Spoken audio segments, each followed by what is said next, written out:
Siempre Padres Pediatra, con el pediatra Jaime Forero y la doctora Mariluz Meneses. Onda 5 Radio 1300 AM. Muy buenos días para todas las familias, bienvenidos a Siempre Padres Pediatra. Hoy con una nueva semana, cargados con mucha energía y hoy con un tema muy especial sobre la sal, amiga o enemiga. Muy buenos días. Hay temas que son controvertidos.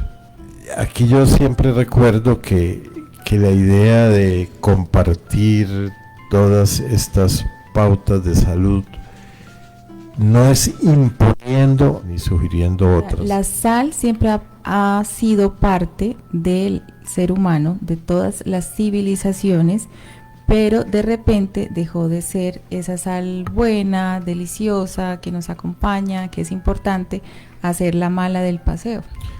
Y eso se fundamentó en una serie de trabajos, entre comillas, falsificados, donde decían que la sal era súper mala y lo bueno era el azúcar, buscando vender a nivel de otros países el azúcar blanco cristalino.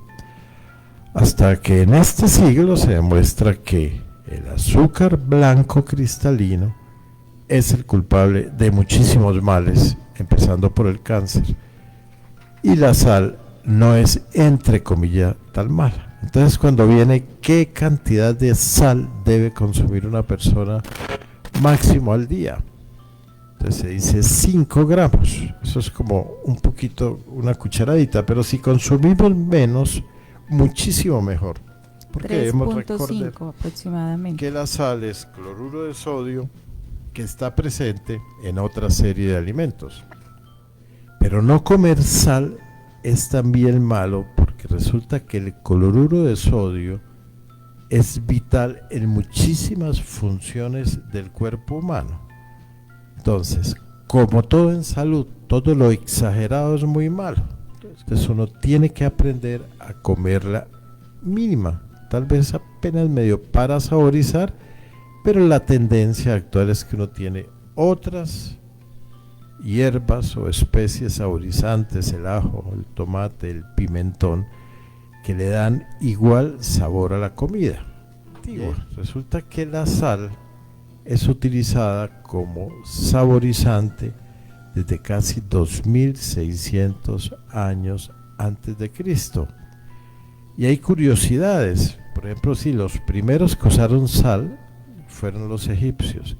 De ahí viene el término de salario. Salario viene del término sal porque se utilizaba para pagarle a las personas su trabajo. Igual el término soldado viene del mismo término que eran hombres de armas en el Imperio Romano que recibían sal por el hecho de ser soldados. Qué interesante. Entonces, esos 2600 años antes se viene consumiendo la sal, recordando que la sal no solamente se consumía para mejorar el sabor, sino con la sal les permitía mantener la comida conservada. Y también el proceso de momificación. El uso de la sal tiene muchísimos años.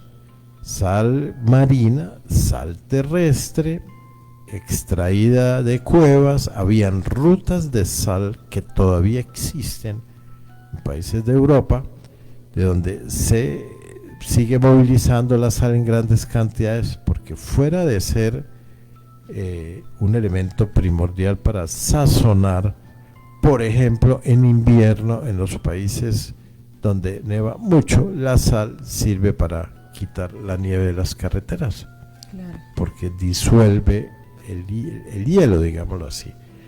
Entonces la sal, partamos de ese principio, debe ser consumida en poquita cantidad. Aprendamos a comer poquita sal, porque el cloruro de sodio es benéfico. Empecemos por el hecho de que el cuerpo es agua. Para que esa agua permanezca dentro del cuerpo, se necesita cloruro de sodio, que es el que le da como la fuerza, hablemos osmótica, que hace que se mantengan los líquidos dentro del cuerpo dentro de los vasos sanguíneos, dentro de la célula. Para eso se requiere cloruro de sodio. Y es que la célula tiene una membrana y esa membrana no puede ser totalmente impermeable al exterior. La membrana celular tiene unos canales que se llaman unas bombas, las cuales hay sustancias y hay moléculas que ingresan y que salen de la célula. Para eso es muy importante el sodio. De hecho, es tan interesante el cuerpo, entre uno más lee la fisiología, el funcionamiento del cuerpo, en todo este tema de pediatría funcional que ya llevamos 20 años. Entonces resulta que la sal es vital para que la insulina funcione. Entonces, si a mí se me disminuye mucho el cloruro de sodio, la señalización de la insulina y la famosa resistencia a la insulina causal de la diabetes tipo 2, necesitamos sal para mantener el famoso pH del cuerpo. Entonces es más esencial el cloruro de sodio como sal que, por ejemplo, el famoso bicarbonato, de las famosas ahora alcalinas, que recordemos que todo lo que comemos automáticamente en el estómago se equilibra. Y para que eso pH del estómago se equilibre, se requiere el cloruro de sodio, sea el que viene dentro de los alimentos o el tricito que debemos echarle a la comida. Ahí es cuando... Bueno, la historia de la sal es interesantísima. Ha sido muy importante en el desarrollo de toda la civilización de China y también en el Medio Oriente. También la encontramos muy nombrada en la Biblia. Desde el año 1400 aproximadamente antes de Cristo, cuando Moisés escribió los primeros libros de la Biblia, el Pentateuco, él también nombra la sal. Inclusive el mismo Jesús hace alusión a la sal en varias ocasiones. La sal ha sido protagonista de la historia en las diferentes civilizaciones a lo largo de toda la vida. Total. Lo interesante es que la muralla china fue construida con las utilidades de la venta de la sal. La famosa muralla china. Y en la India también muy importante, con todo este comercio de las especies, también la sal era bastante costosa, era un lujo tener sal. Pues tanto que eran los salarios y las grandes recepciones de gente de mucho dinero en esa época, la presencia de la sal en los comedores era signo de elegancia. La sal en exceso en personas hipertensas es muy mala. Entonces el hipertenso sí debe tratar de evitar la sal. Y de ahí mismo, de eso de que el hipertenso sí debe tratar de evitar la sal, es que viene la aparición y el boom de tantas sales. Encontramos varios tipos de sal. Está la sal marina, la sal fina de mesa, flor de sal, la sal rosa del Himalaya, sal ahumada, sal negra, sal maldón y sal aromatizada. Pero en conclusión, está la sal fina de mesa y la sal marina, que dependiendo de dónde se extrae, dependiendo de la región, esa sal tiene diferentes tipos de oligoelementos que le dan un color, una textura o un sabor diferente, pero sigue siendo la sal marina. Entonces, todo eso viene, ese boom, tratando como de suplir y complementar los beneficios de la sal, pero definitivamente la sal terrestre y la sal marina cumplen a cabalidad la funcionalidad de saborizante y complemento nutricional que sigue siendo en nuestro medio. Por ejemplo, las carnes oreadas santanderianas y carnes secas son saladas. Los pescados que se preparan rodeados de una capa de sal importante, que son recetas funcionales donde ahí se utiliza más sal marina. Entonces viene la controversia, si la sal terrestre para su función de salar, sala. En nuestro medio y en 100 y pico de países del mundo se le añade yodo para suplir la deficiencia de yodo y bloquear la cantidad de problemas tiroideos que existe.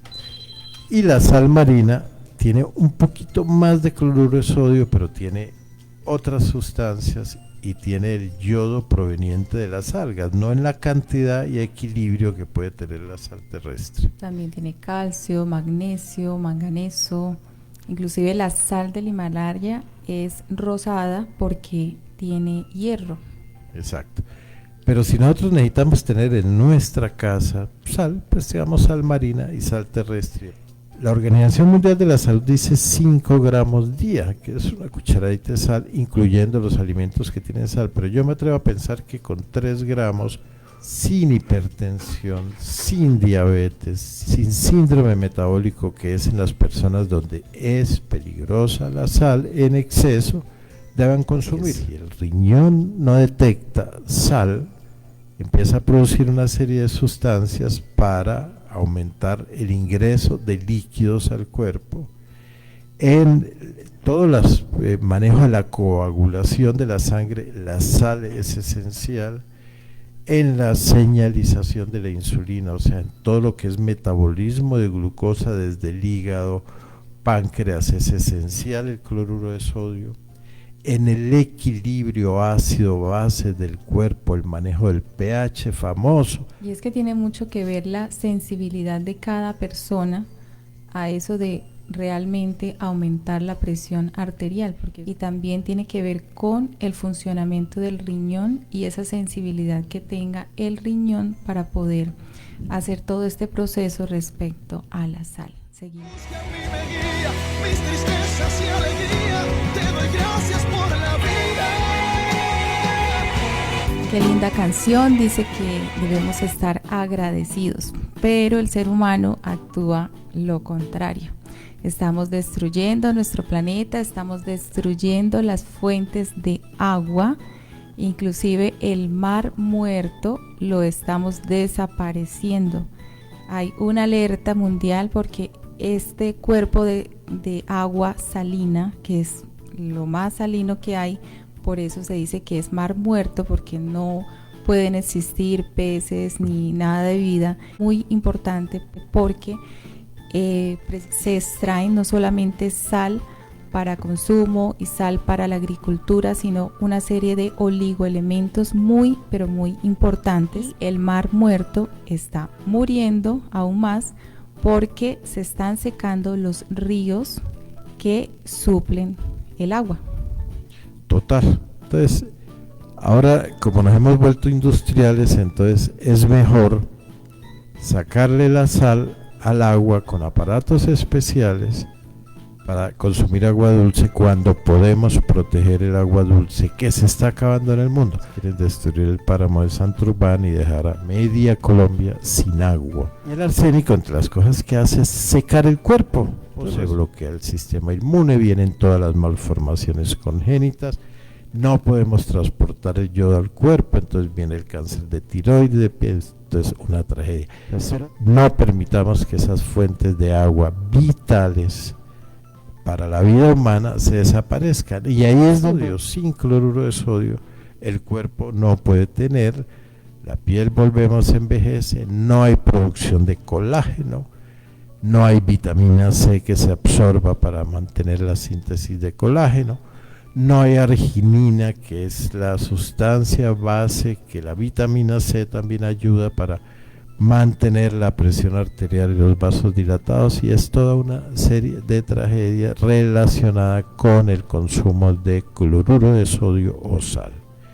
Lo importante es no consumirla en exceso, apenas a medio salar. No es que estemos recomendando el consumo de sal, porque habrán colegas míos que inmediatamente, ¿cómo se le ocurre? No, lo que sí se recomienda cuando el niño empieza a recibir verduras es sazonarlas con hierbas y especies, ajo, tomate, pimentón, cebolla, pero si es necesario para que el niño le guste ese sabor, a veces es recomendable un tris, pero así un tris. De ahí viene a veces en adultos la dosis de que una cosa es la sal que se echa en cocina para sazonar y otra la sal que se pone encima del comedor, que no debe ponerse, no debe existir, excepto para ciertos platos. Claro, porque es que cuando tenemos ese salero en la mesa, siempre tendemos a aplicar más de lo necesario y no tenemos en cuenta muchas veces todos los alimentos industrializados que consumimos que tienen muchísima sal. En el pan, en las galletas, en las bebidas que vienen ya procesadas, ni hablar de las gaseosas, que no solamente tienen muchísimo azúcar, mucho dulce, sino que también tienen mucha sal. Y eso lo hacen para realzar el sabor. Así un alimento esté dulce, si le aplicamos un poco de sal, vamos a sentirlo mucho más delicioso porque hace que nuestras papilas gustativas estén más sensibles y sintamos más el sabor. Eso lo saben las industrias. Por eso. Pero a la vez, si esa grasa abdominal no tiene cloruro de sodio, más hormona que aumenta el apetito se produce diciéndonos coma. Entonces, todo ese equilibrio vital y esencial que debemos tener en el manejo de la comida es manejado por el cloruro de sodio. Claro, pero si en exceso lo consumimos, nos engordamos. Y si no lo consumimos cero, nos engordamos. Entonces, tengamos ese equilibrio. Pero vuelve y juega. El hecho de que hablemos de que la sal se puede desde pequeña consumir en mínima cantidad, no le da libertad al hipertenso, al obeso, al diabético a abusar de la sal. Es decir, la sal puede ser nuestra amiga, pero también puede ser nuestra enemiga. Así que está en nuestras manos saber utilizarla de la mejor manera para que sea de gran beneficio para nuestro organismo. Y aprender desde niño chiquito los sabores y ojalá sazonar como hacen en Europa, más con hierbas y especies, y de pronto en unas cosas sal marina, en otras sal terrestre. Muchísimas gracias a todos por su atención y como siempre los esperamos en Siempre Padres Pediatra con un tema muy interesante en salud. Siempre Padres Pediatra, la mejor asesoría profesional para toda la familia. Porque siempre seremos padres, con el pediatra Jaime Forero y la doctora Mariluz Meneses. Onda 5 Radio 1300 AM.